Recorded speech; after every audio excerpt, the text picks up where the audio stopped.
LPG અને PNG કનેક્શનને લઈ મોટા સમાચાર। એલપીજી અને પીએનજી કનેક્શન ધરાવનારા લોકો માટે આ મોટા સમાચાર। એલપીજી સિલિન્ડર બુધવાર સુધી જમા કરાવવાનું રહેશે। પુરવઠા સચિવ મોના ખંદારનું મોટું નિવેદન। તમામ એજન્સી પીએનજી એલપીજી કનેક્શનના ડેટા વેરીફાઈ કરી રહ્યું છે। બુધવાર સુધી બંને કનેક્શન ધરાવનારને એલપીજી જમા કરાવી દેવું પડશે। કેન્દ્રની સુરક્ષા સૂચના અનુસાર પીએનજી નેટવર્કને પ્રાધાન્ય એલપીજીનો પૂરતો જથ્થો છે। બરફ સ્ટોકમાં પણ વધારો એલપીજીનો વધારો કરી 20% સપ્લાય કરી રહ્યા છે। વૃદ્ધાશ્રમ સહિતની સંસ્થામાં કોમર્શિયલ ગેસનું સપ્લાય, ફાર્મા ડેરી, રેલવે કેન્ટીનમાં પણ 70%ની મર્યાદામાં એલપીજીની સપ્લાય। પીએનજી ધારકોને એલપીજી સિલિન્ડરનું સરેન્ડર કરવા માટે સૂચના છે। બધા આખા રાજ્યના જે કોઈ પણ હોટેલ રેસ્ટોરન્ટ છે એ લોકો પીએનજીનું કનેક્શન પ્રાપ્ત કરી શકશે। તો અને આ ઉપરાંત પીએનજીનું કનેક્શન એમનો જે પણ નેટવર્ક છે એમાં ઘરેલું અને કમર્શિયલ એ બંને માટે કનેક્શન ઉપલબ્ધ છે અને અત્યારે એવી વ્યવસ્થા ગોઠવવામાં આવી છે કે એને તાત્કાલિક મેળવી શકાય છે।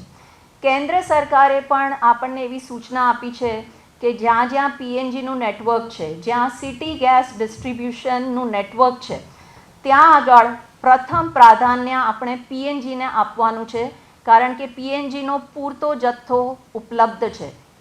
તો આપણે પણ એ જ કેન્દ્ર સરકારના સૂચન મુજબ આગળ જઈ રહ્યા છીએ અને અમે જિલ્લા કલેક્ટરશ્રીઓને અને જિલ્લા પુરવઠા અધિકારીઓને એ જ સૂચના આપી છે કે પીએનજીનું કનેક્શન એ જે સિટી ગેસ ડિસ્ટ્રીબ્યુશનની કંપનીઓ છે એમની સાથે સંકલન કરીને જ્યાં જ્યાં શક્ય હોય એને એલપીજીમાંથી પીએનજીમાં કન્વર્ટ કરવું અથવા નવા કનેક્શન આપવા। હાલમાં આપણી પાસે એલપીજીનો પણ પૂરતો જથ્થો છે અને જે બફર સ્ટોક છે એમાં દિન પ્રતિદિન વધારો થઈ રહ્યો છે। આપણે જે નોર્મલી એક વીકમાં એલપીજીનો જે સપ્લાય થતો હતો આ જે પરિસ્થિતિ ઉપસ્થિત થઈ ત્યાર પહેલાં એનાથી લગભગ 20% જેટલો વધારે સપ્લાય આપણે ઓલરેડી કરી રહ્યા છીએ અને આપણી પાસે પીએનજીનું આટલું સારું નેટવર્ક ઉપલબ્ધ છે એટલે આપણે બહુ બીજો અગત્યનો નિર્ણય એ કર્યો છે કે આપણે 20%ની મર્યાદામાં કમર્શિયલ એલપીજી માટે પણ એને ખુલ્લું મૂક્યું છે, જેમાં આપણે અગત્યના સેક્ટરને કવર કર્યા છે।